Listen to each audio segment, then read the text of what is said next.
Welcome to Stories from the Blok. Since the start of this year, we've seen some new trends and big returns, and that's the theme of our event today. For example, we've recently published our State of Content Management report, which offers a deep dive into what respondents from over 7 countries have to say about their CMS. Not only that, we also released our Total Economic Impact study together with Forrester, which was an amazing success. All of that and much more will be covered in today's event, and we don't want you to wait any longer. My name is Maria. I'm a demand generation team manager at Storyblok, and I would like you to meet my amazing friend and co-host, Christelle. Hi. Hi, thank you, Maria, and hi, everyone. My name is Christelle, and I am a content marketing specialist at Storyblok. So before we begin, we would like to inform you that this event is entirely live, so we would strongly encourage you to ask any questions at any time in the comment section below, and excuse any mistakes we might make as hosts. Fingers crossed. But for our first segment, we would like to welcome our very own Julius Hemingway, our Analyst Relations Manager, and Michael Boosalis, our Product Marketing Manager. Hey guys, how's it going? Hey guys. Good to see you. Nice to be with you all today. Thanks for having us. Thank you for joining us today. Yeah, we're really excited to hear all about the importance of effective content management and how scaling with Storyblok can really, yield huge returns for your business, specifically with the ROI of Storyblok and the latest Forrester Total Economic Impact Report, hot off the press. Yeah, I'm really looking forward to it. 100%. Super cool. Super cool. So I think Michael's going to get us started as well. Yeah, absolutely. Nice. Sounds good. Sounds good. Take it away, guys. Thanks. Well, thanks, Crystal. Thanks, Maria. So this is a really special Stories from the Blok, and we're really excited about it because it really gets to the core of what we do here at Storyblok and our mission, and more importantly, what our customers do with Storyblok and how it impacts their business. So before we get started, if you would allow me just to set a little bit of a context here, and to briefly explore the problem and the challenge that I think most of us as marketers and most companies face, and that is in a very complex digital world. How do we reach people who are being increasingly bombarded by content and by lots of digital noise, if you will? And really, this is an important question for business outcomes, because behind every click, every conversion rate, every KPI is a connection with a human being that who needs to be moved into action and to be engaged. So this is becoming quite a Herculean task in 2023. And let's briefly. The average internet user worldwide spends nearly 7. So, yikes. My compatriots spend nearly 11 hours per day consuming various types of media. And the average person sees around 70 ads per day across various digital platforms. So that's just to say that people are there's a lot of digital channels or platforms vying for people's attention. And this is getting only higher and more complex. So companies really need a way to cut through the digital noise and to reach people. And so how do we do that? Well, the most important factor, according to Google, is creating compelling and useful content. And this is from Google's SEO Starter Guide. And so it sounds a little buzzy. What does compelling and useful content look like? Let's look at some of the technical factors. It needs to be really fast. So people need to be able to access your content. Improving load time by just 1.1 second can boost your conversion rate by 8%. And conversely, if your content takes more than 3 seconds to load, more than half your audience is likely going to abandon your site, according to a Google industry study. It It also needs to speak to every audience. It needs to be personalized and tailored to people's language, their demographic, and what their interests are. And increasingly, people are expecting this. So 71% of consumers expect companies to deliver personalized interactions. And about 76% get frustrated when content isn't personalized to them. And it also needs to be accessible everywhere. It needs to be, and we've gone beyond just optimizing content for mobile or tablet, for instance. You need to go a step further than just squishing your desktop experience into a mobile experience. Really, if you think about it, the desktop experience and the mobile experience is completely different. The way we interact by clicking and by scrolling is a whole different way of interacting with content. And so really, you need to be able to design content that's unique to each platform and that's designed to harness the platform's capabilities and its user interface. So strong content strategies retains 89% of customers, and strong content strategies would be ones that are designed for each platform. So the challenge, so we just discussed, went through a few characteristics of good content. It's fast, it's personalized, it's omnichannel. This is really tough to pull off and involves a lot of really talented teams across many different disciplines. Depending on how complex your content experience might be, this might involve dozens, if not hundreds of people across technical, creative, and marketing teams. So really, we at Storyblok see this as the number one driver to producing good content.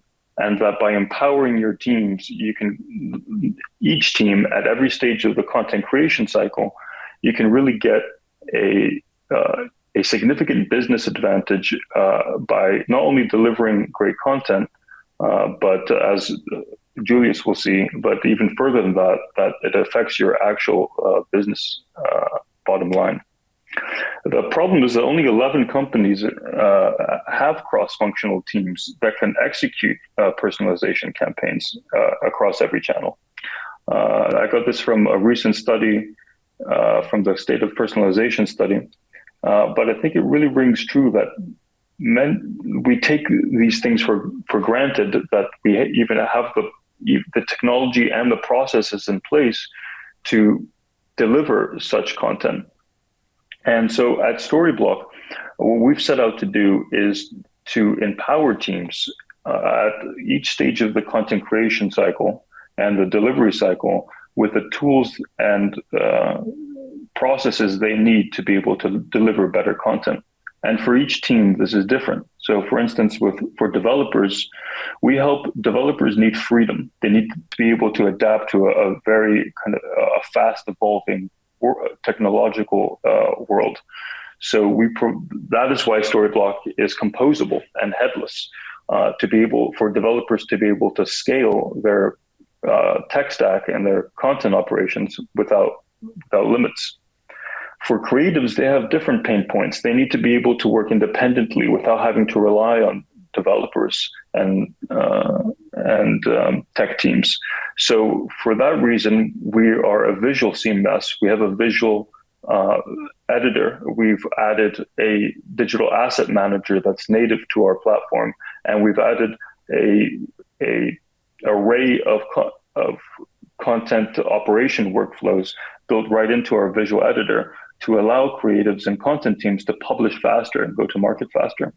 And finally, for marketers, it's critical to be able to deliver better audience experiences like we've just mentioned. That is to say, that are personalized, that are fast and omnichannel.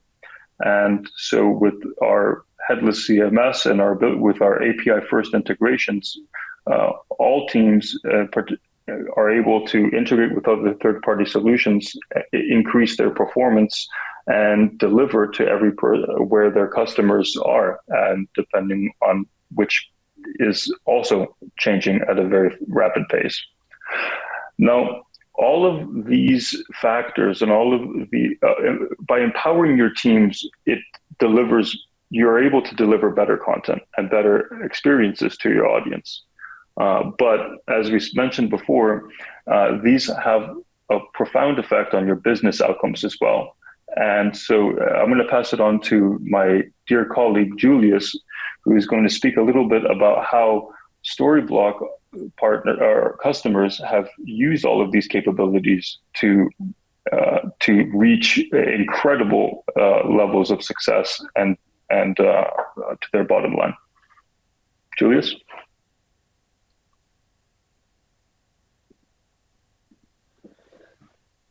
Absolutely. Thank you so much. Yeah, that was really, really interesting, and essentially, speaks very much to some of the challenges and some of the ideas that ultimately inspired much of Storyblok, much of the product that we have at Storyblok, and our overall strategy and how we've gone to market over the past few years. Now, we know that we solve a lot of these challenges, and we know that we, provide a lot of value to many of our customers. But we've always felt that it's one thing to hear, Storyblok talk about that, to hear Storyblok mention the differentiation that we can make for our customers. But what we really ultimately wanted to do is we wanted to provide and arm our prospects, our customers, with necessary information so that they could make the best possible decisions when investing into their content management strategy, when trying to solve some of the challenges that Michael was also talking about just now. And in order to effectively do this, in order to effectively validate what we've been working on over the last few years and how we go to market, we contracted Forrester in order to write what is called a total economic impact study to analyze our CMS. And Forrester spoke to some of our customers, and essentially the idea was to measure the return on investment that a composite organization of these 4 companies could possibly expect when implementing Storyblok CMS. And more importantly, also to understand a little bit more where exactly are the benefits that businesses get when implementing Storyblok. And it was very nice to see essentially what Forrester confirmed. Essentially, what Forrester was confirming was that there was 582% return on investment for businesses after being interviewed by Forrester, and that businesses would make back about would make back their initial investment within 6 months after implementing Storyblok. You can kind of see where the main areas and where the main areas of benefit are that Forrester found as well in terms of the time to market. So how much quicker it was for businesses to now go to market, because they finally had different teams collaborating more effectively in order to be able to put out content much more rapidly. Second of all, the efficiencies that were gained due to the deployment setup. So the fact that because this was now a headless content management system, businesses were able to be on many more channels. We're now cloud-based, all those sorts of things. And finally, and most importantly, having a single source of content management. What that ultimately refers to is that many businesses will have to rely on what's called a multi-CMS strategy, so that it means that they implement several content management systems in order to serve the various channels that they're working with. The great benefit of implementing something like Storyblok and a headless content management system in combination with the first 2 points that I mentioned is that businesses essentially at this point only need to work on one platform with Storyblok's collaboration features, all those sorts of things. And the fact that it's headless and as such is able to play to all the various channels, at the end of the day, businesses only require one content management system in order to effectively serve not only all their channels, but ultimately also all of their customers. So what I want to do is, more importantly, I want to also double click on some of the unquantified benefits that have been mentioned in the report, which are highlighted on this slide specifically, which really speak to not just where Forrester was able to measure the benefit, as you saw on the slide that I showed just now, but ultimately also some benefits that Forrester had recognized Storyblok delivers without there sometimes being possible to assign a numerical value to that. And that really kind of divided up in four main areas, which was the fact that content operations were much more scalable because of collaboration features such as discussions and comments, but also elements such as custom workflows. The fact that content practitioner experiences were much improved due to the visual editor, the in-context preview, and the component approach, which enabled non-technical people ultimately to work with the platform as well.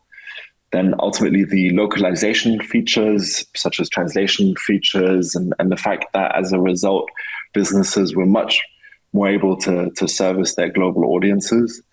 And finally, the increased customer engagement. So what Forrester found, and this was something that came to us as a surprise almost as well, was the fact that our clients reported that their customers ended up spending more time on the website because content was being updated more regular, because there was more engagement, and because the website was just running faster and being safer. So what we found as well ultimately is that Storyblok delivered way more trust to our clients and some real results as well. So that was, in a very short bit, the main benefits that we found with the research, and that Forrester found in doing that research together with Storyblok and our customers. We're very excited that we got to see how these benefits were validated by Forrester, and more importantly, how all of these benefits ultimately tie into many of the challenges that we hear from customers time and time again about how difficult it is to work on several content management systems, how having third-party applications that they need to use in order to manage their content will create difficulties and will cause them to lose certain content. And ultimately, how Storyblok has really helped these businesses scale their storytelling. So thank you very much for listening to us today, to me and Michael. If there's any specific questions that you would have, we'll be here for a couple more minutes. And otherwise, we can ping it back to Maria and Christelle. Thank you. Hi, guys. Hi.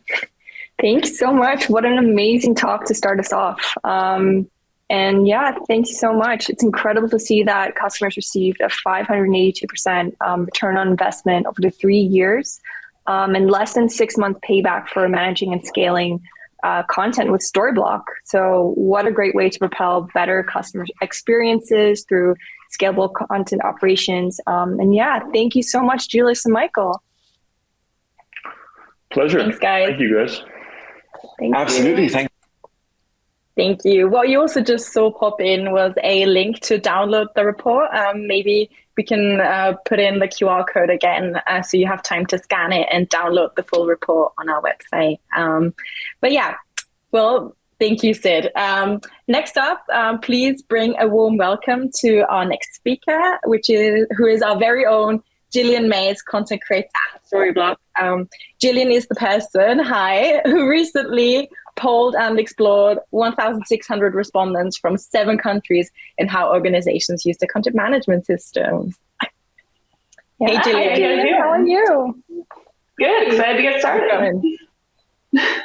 Going good. Great. Okay, and with that, I'm going to go ahead and get started. Thanks for the introduction once again, guys. Like they said, my name is Gillian Mays, and I'm a content creator here at Storyblok. Part of my job is to conduct research and write reports relating to CMSs and how they're being used. So for this edition of Stories from the Block, I wanted to talk about one of our recent bigger projects, the State of CMS for 2023. Through this study, we discovered a lot of important info about how CMS users think and behave in 2023, and we're hoping it provides a unique window into current and future trends. So in this talk, I'll be covering why we conducted the study in the first place, a few key findings from it, and what they could all mean for the future of CMS. So let's go ahead and start with the why. Why did we do this in the first place? What were we trying to learn? Changes in the CMS industry are really important to keep up with. Knowing what's going on helps you avoid common problems that maybe other people are running into. It helps you stay ahead of the curve on trends and such. And in general, the better you understand the area you're working in, the better of a user experience you can provide. But the challenge comes in the keeping up with part. The industry changes all the time. It's the nature of the beast. You've got new features coming out all the time, new technologies, new programs, and then user demands for what they want to see in their CMS are also developing over time. So we wanted to provide an accurate, updated resource that could reflect the current industry. This meant we needed to learn how users around the world leverage their CMSs, meaning what they liked, what challenges they ran into, and what their plans for the future are.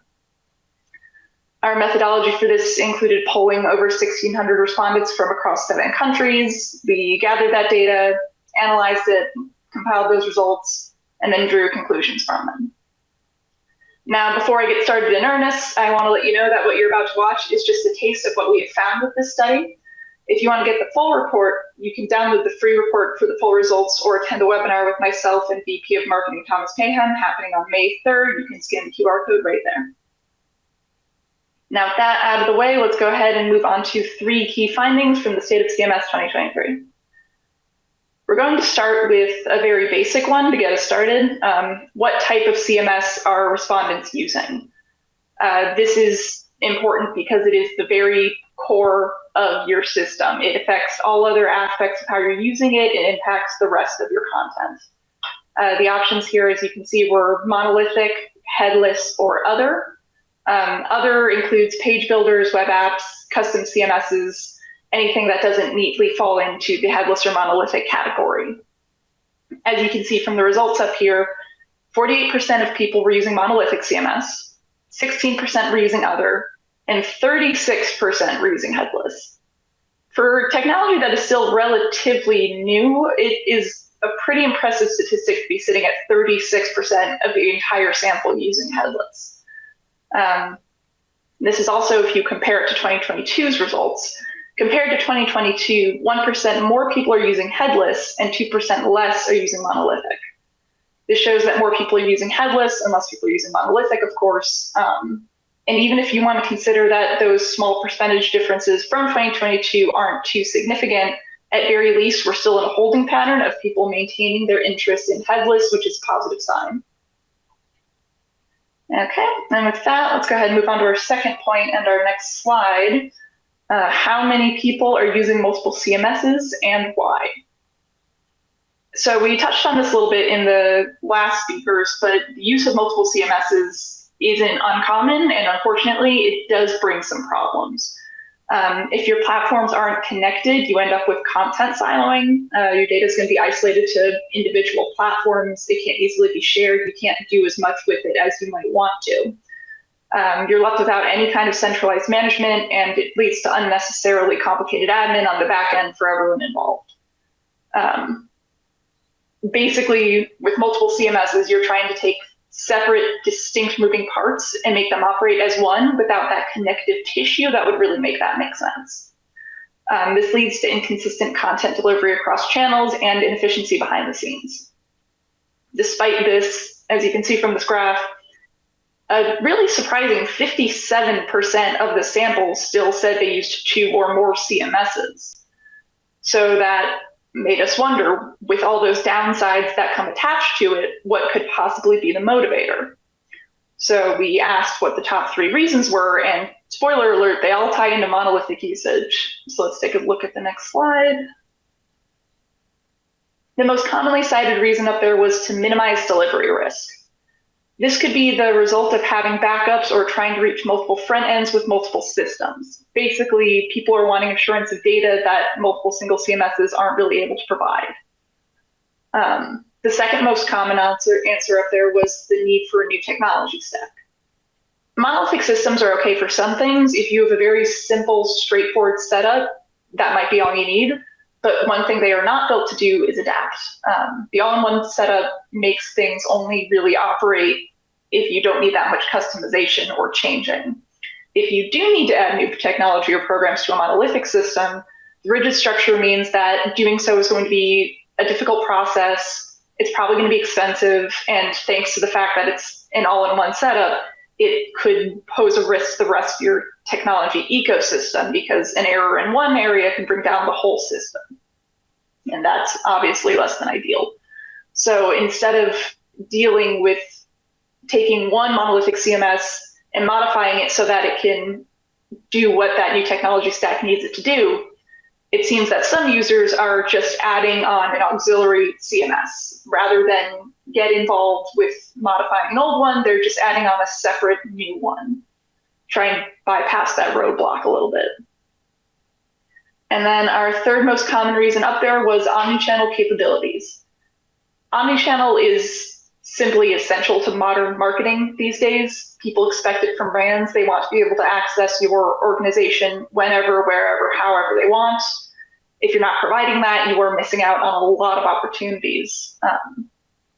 But unfortunately, if you're using a monolithic system, the back end is so tightly tied to the front end that it's very similarly to adding a new technology stack. It is extremely difficult to add a new omnichannel onto a monolithic system. So instead, similar to the last point, people will just add another CMS on to make better use of it instead. Now, what all three of these have in common is that they're basically workarounds. They're jerry-rigging. They're just ways to compensate for an inflexible, unadaptable monolithic system. And clearly there's a lot of people using it already, but while this might work in the short run, it's really just a Band-Aid. It's not going to fix the underlying problem. And as you add more CMSs, the disorganization is only going to grow. So you have consequences that are compounding with a problem that isn't getting solved. It is worth noting here that all three of these issues can be bypassed if you're using a single headless CMS. So this itself could be an indicator that headless usage will be increasing in the future as people kind of realize this. And for our last section, let's go to the last slide. And we're going to see what platforms and channels are currently being served. We wanted to know where CMS users are currently reaching their audiences and how they plan to in the future. This is another element that relies very heavily on the type of CMS being used. Obviously, the more channels that you're intending to reach, the more essential it is to have a CMS that can access all of those easily and effectively. The top three results you see here are not surprising.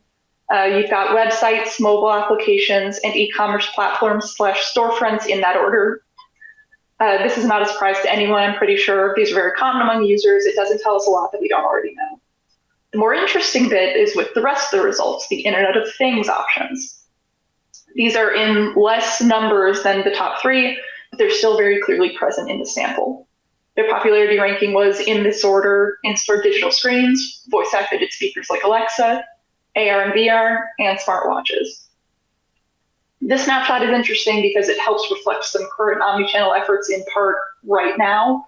These are the omnichannel Internet of Things options that people are accessing currently.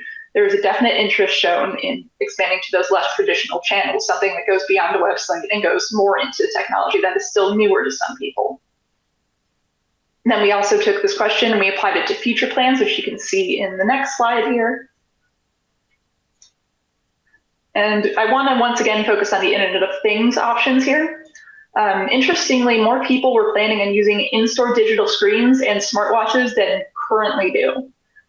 So these are two channels that I definitely recommend keeping an eye on for 2023. We might see some increase as people start to make concrete actions on these interests.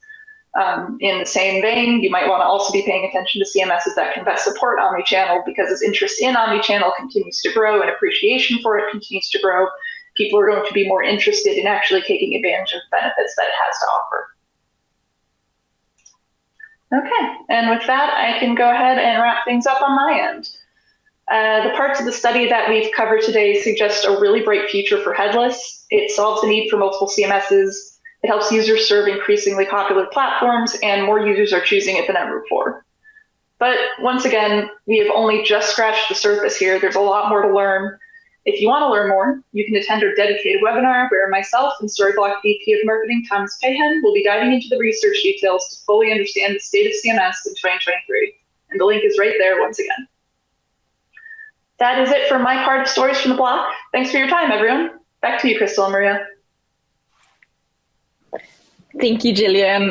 What a great insight into how organizations worldwide use a content management system. It's really an all-in-one study that I can only recommend, and it shows that headless is the future, and it's already here. So thank you so much, Gillian. It was amazing to have you. Of course, thanks.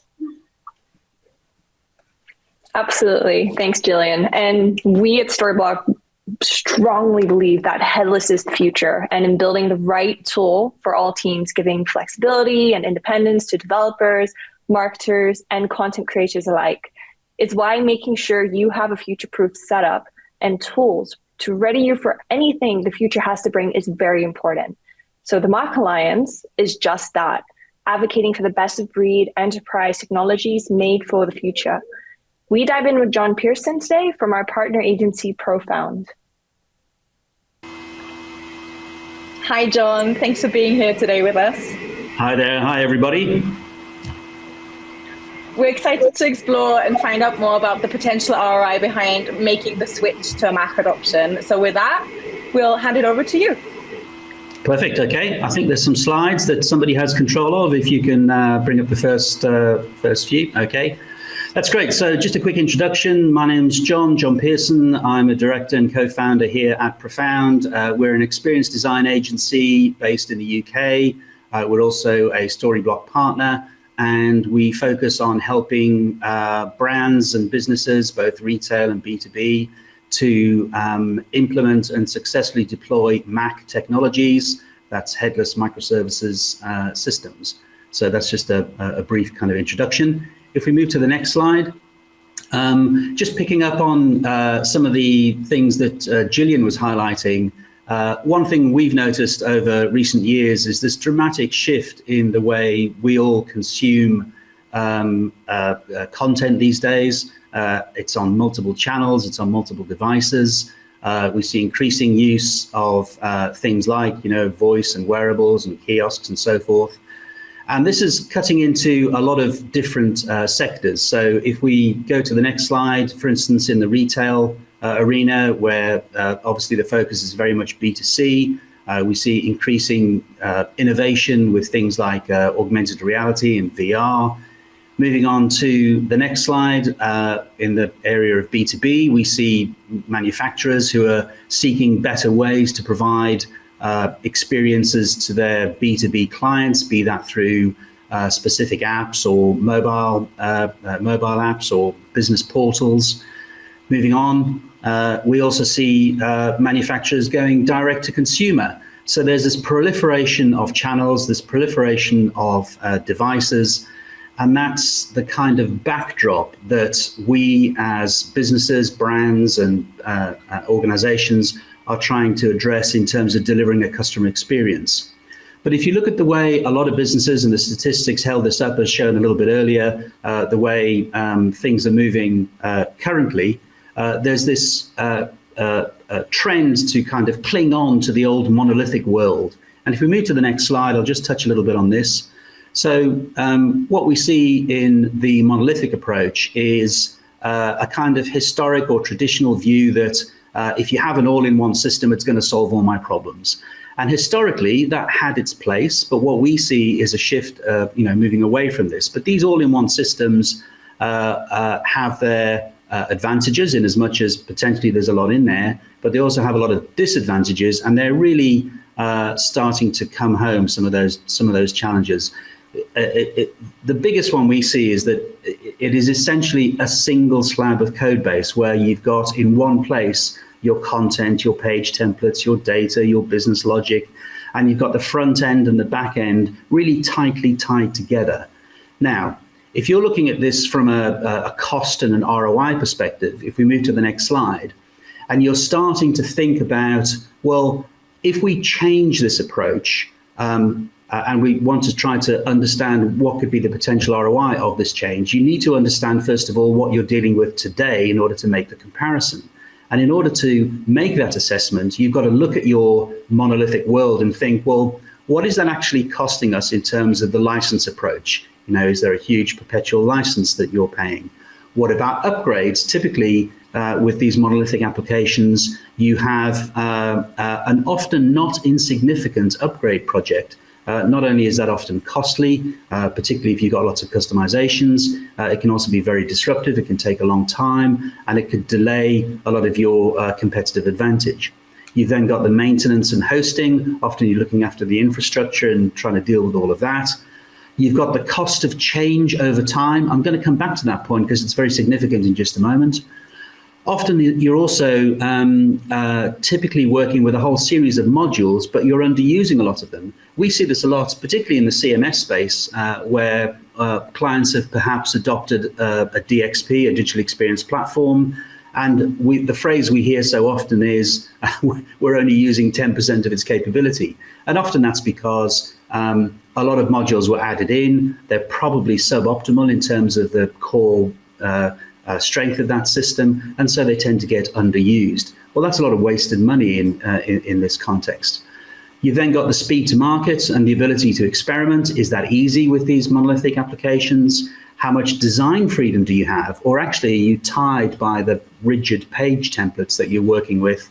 And are you suffering things like content freezes and delays while you're waiting for developers to do the things they need to do and get the QA through in order for you to actually do things on the front end?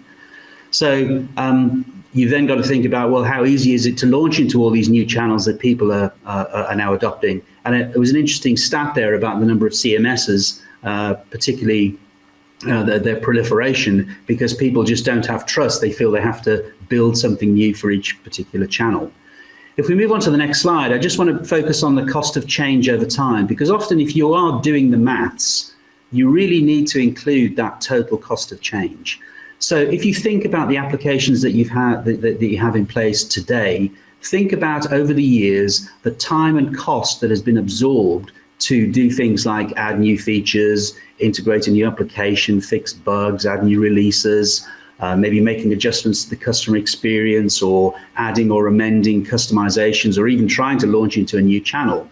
You've also got the cost of development and QA, managing dependencies. And often that's because you have a very tightly coupled technical architecture inside these monolithic applications. So if you make a change in one area, it has a knock-on effect on dependent functionality, which extends the development time, the testing time, and causes delay and disruption for business users when they're trying to get things out of the door.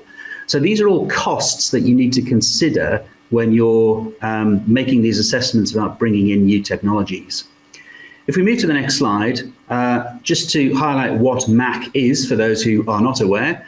So in essence, it's a technology approach that many technology vendors, exactly like Storyblok, have adopted these days. And it's essentially taking a microservices, API first, cloud native, headless approach. So that's what the MACH stands for. If we move on to the next slide, a picture always tells a tale far better in my view. So what does this look like in real life? Well, typically you will have a front end separated from a back end by an API layer, or that's your, if you like, a mediation layer or an integration layer through which data and content is orchestrated. What it means is, because you're separating that front end, you can really go to town on designing the perfect customer experience on multiple front ends, be that your website, your business portal, the mobile app, the kiosk, your chatbot, social channels, AR, VR, and so on and so on. So you can design that front end, and it won't be constrained by those back end components. And in the back end, you can compose an architecture that consists of best of breed applications. So that might be the CMS in perhaps Storyblok, or indeed it could be an e-commerce engine, a product information management system, a DAM, and so forth. So this separation of concerns is really vital to understand, because it has a lot of benefit and brings a lot of advantage to the way you do things.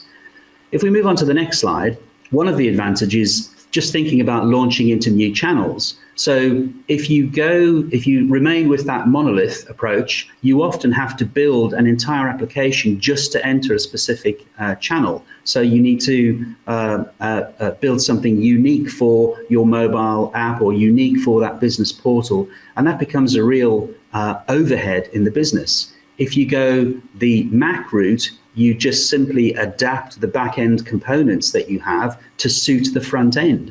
So you have that central control, but the freedom to render and display content and or transactions, or whatever it is you need to do at the front end through that API layer. Another dimension, if you're looking at the overall costs of bringing in this type of approach, is your ways of working. So if we move to the next slide, people, when they're deploying these types of systems or any kind of application in the business, will tend to work in one of two ways. Either big bang, so you do a lot of upfront discovery, requirements gathering and specification, and then you go into a dark hole for 6 or 8 months doing design and build, and at the far end you do some testing and then you launch. The other route, which is often more attractive and we see more commonly deployed, is working in an agile way. So you will quickly do some discovery and perhaps a proof of concept, and then move into an iterative approach of sprints where you're delivering value a lot earlier in the process. And if that's your preferred way of working, you can actually adapt the advantages that MACH technologies bring by gracefully strangling out some of the components in your existing architecture and decompose the things that you no longer need and replace it with best of breed components, like, for instance, the CMS or a DAM or a PIM or whatever it might be. So another dimension to this, if we move to the next slide, is that early start of that process. So if you do work in that agile way, you can actually remove quite a lot of cost in the RFP process. We see organizations all the time invest huge amounts and a large amount of time and effort and money simply creating an RFP, all the requirements, documentation, and so on and so forth. You can often get started an awful lot quicker by rapidly working up some discovery, focus on the customer experience and some user stories, create a proof of concept, and work with some of these MACH technologies, and you're off to a flyer because you're very quickly delivering value much earlier. So you can remove that cost and see value a lot earlier, working in an agile way and working with these MACH technologies. So it's just something to consider in the mix in the context of the overall costs and your ways of working. If we move to the next slide, where does the overall upside come when you're working with MACH technologies? Well, we see it broadly in two areas: efficiency and growth. So in terms of efficiency, the thing that's removed immediately is upgrade projects. And that's not to be underestimated because these can be hugely expensive, as I touched on earlier. If you're working in this model, you're working with vendors who are providing releases either daily or weekly. So the whole notion of an upgrade project just disappears. You also move to a subscription licensing model, which can be a lot more attractive than the perpetual license model, which is often good news for your CFO. You're also shifting a lot of the responsibility to the vendors because the vendors are providing the hosting and a lot of the headaches that go with that. You're also moving to a code agnostic development scenario. So it doesn't matter what code language you're using on the front end, it can be different to the back end. And what that also means is that you don't necessarily have to find those unique, often very expensive unicorn type developers who are deep specialists in a particular application. In our experience, if you have a good set of front-end developers or full-stack developers who understand working with APIs, you can go an awful long way to put in place a really solid MACH solution. It also creates less low-value maintenance, so you're not doing low-value tasks, managing all the infrastructure, and your development gets a lot faster. In terms of growth, that means you can get to market a lot quicker. You've also got the create once, publish anywhere notion, and that's hugely valuable, not just in the context of, say, content and feeding it out to websites, but also things like being more innovative, perhaps with your e-commerce. Maybe you want to embrace conversational commerce, or surface your checkout in areas of high buying intent, maybe in social channels or through WhatsApp and all that sort of thing. You can facilitate that far more easily by having a solid MACH architecture as your back-end capability feeding into those front ends. And with that front end, you are unconstrained. So you're not going to be held back by page templates constraining you in any way. You can carry on and do the front end piece in a really solid way and service that customer experience in the right way. It gives you more time to innovate, which means you get more motivated staff, and you're future-proofing that experience design piece at the front end. We as a business were very motivated by MACH and the architecture it brings, not so much because it's an exciting technology, but actually for what it facilitates. And what it facilitates is a separated front end that is not constrained by those back-end systems. And that means you can genuinely invest in understanding the customer journey, the pain points, the motivators, and then designing a UX that's very attractive and compelling to increase conversion with the audience that you're trying to reach. So if you take it from that perspective, a MACH architecture just makes huge sense for better addressing customer experience needs. If we move on to the next slide, we've got a few pointers here just for the way we help clients think about not just the ROI, but the whole process of adopting a MACH approach.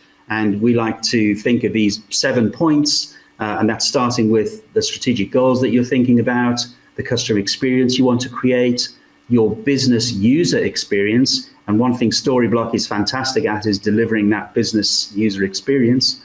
Your future state technology architecture, what does it need to look like? Who will be implementing the platform? Do you want to do it yourselves? Do you want to work with a partner? Do you want to do it as an augmented team? What's the best way to do that?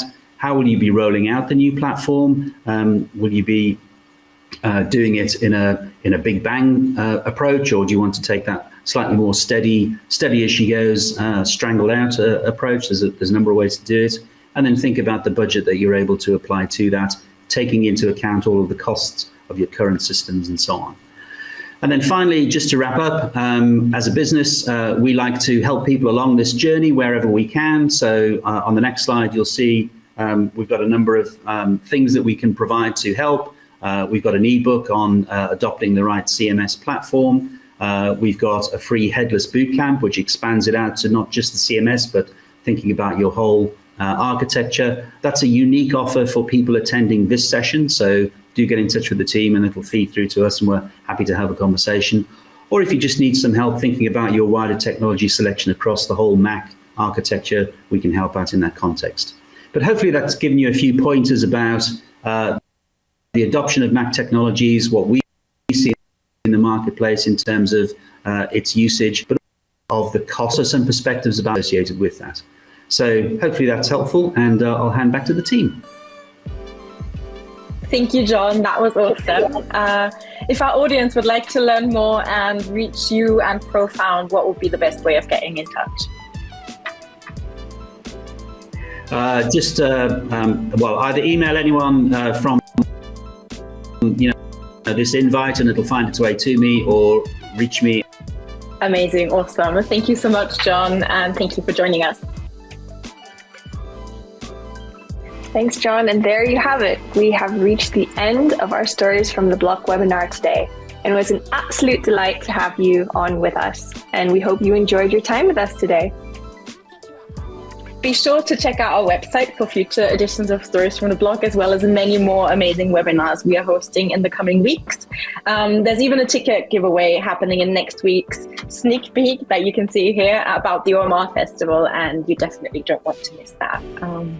So yeah, finally, before we go, all of us who you've seen here in today's event would like to wish Kevin, who is managing the backstage today, a very happy birthday today. Thank you, Kevin, for spending your birthday with us and everyone in the audience today.